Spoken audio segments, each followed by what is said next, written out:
Welcome to The Explainer.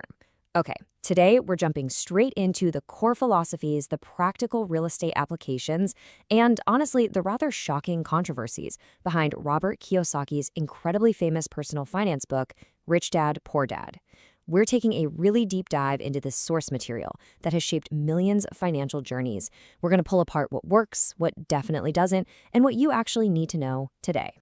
But before we even touch the genius of those wealth building strategies, we have to ask a pretty foundational question. Did the central figure of this entire methodology, the legendary rich dad, even exist in real life? Stick with me, because the answer completely changes how you should be looking at all this information. All right, here's our roadmap for today. We'll be hitting 1. The tale of two dads. 2. Assets versus liabilities. 3. The cash flow quadrant. 4. Modern real estate strategies. 5. Myths and major criticisms. And 6. Actionable modern takeaways. Okay, let's kick things off with Section 1, the tale of two dads. Now, this perfectly illustrates the major paradigm shift. The author contrasts his biological father, who was a highly educated college professor but really struggled financially, with his best friend's father, a guy who totally lacked formal education but built tremendous wealth. The poor dad operates from this place of fear and self-doubt, right? He basically shuts down his brain by just stating, "I can't afford it," and constantly seeks the illusion of job security. But the rich dad, he operates from financial intelligence. He asks, "How can I afford it?" which forces his brain to engage and spot opportunities. It's just a fundamental shift in how you view the entire world. So that brings us to rule number 1 of this whole philosophy. It demands that you completely shift your focus from just seeking a higher salary to acquiring things that actually generate income while you sleep. The source material points out that most people are trapped in this cycle dictated by fear and desire. The fear of not paying bills keeps them chained to a job, and the desire for instant gratification gets them into debt. The rich entirely break this cycle by making their money do the heavy lifting. Moving right along to Section 2, Assets versus Liabilities. Guys, this concept, it is incredibly simple, but honestly, it's profound. Think about it. In traditional accounting, your house and your car are listed as assets, right?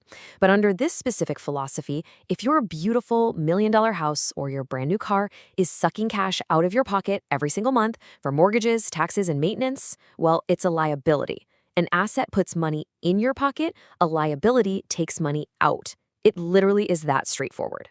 Now, as the source material advises, you don't necessarily have to go out and quit your job right away. Keep your day job for now, but you need to mind your own business. And just to be clear, in this context, your business isn't your 9-to-5 career. Your business is your asset column. You want to start buying revenue-generating assets. Think real estate or dividend stocks, until every single dollar becomes your absolute hardest-working employee, clocking in 24 hours a day for generations. Which brings us to Section 3, the cash flow quadrant. Okay, let's dive into this breakdown because it's a game changer. The text maps out the E, S, B, and I quadrants. On the left side, we have employees and the self-employed. Over there, you are basically trading your time for money. You are the system. But true wealth, that's measured in time. And you only achieve that kind of freedom by moving over to the right side, to business owners and investors, where systems and money actually do the heavy lifting for you. That right side is exactly where you find the favorable tax treatments and ultimately true financial independence.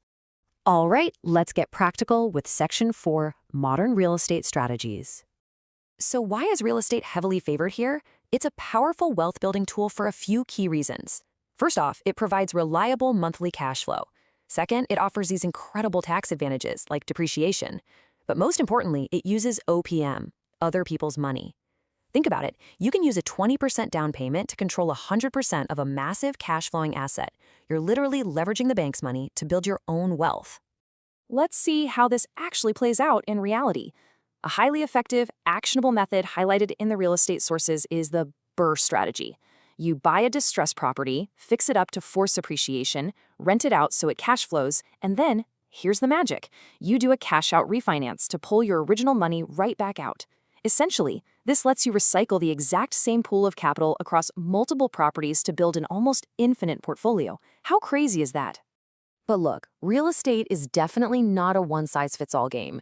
You've got to match your strategy to your current reality and your available capital. Single-family homes are a great, easy entry point for beginners. Multifamily properties spread out your vacancy risk. Commercial real estate offers huge returns, but you're going to need deeper pockets and some experience. And while fix and flip is super popular on TV, just remember, flipping creates a one-time capital gain. It doesn't give you passive income. Always prioritize positive monthly cash flow over just hoping the property will appreciate down the line. Time for a reality check in Section 5, Myths and Major Criticisms. Okay, here is the plot twist that catches a lot of people totally off guard. The titular rich dad, he's actually a fictional composite. Yeah, there wasn't a single billionaire mentor who took Robert Kiyosaki under his wing. The author himself later admitted that Rich Dad is essentially an educational myth. He created him kind of like a financial Harry Potter just to sell a really compelling narrative. It's an absolutely brilliant marketing and teaching tool for sure, but it is not a documentary.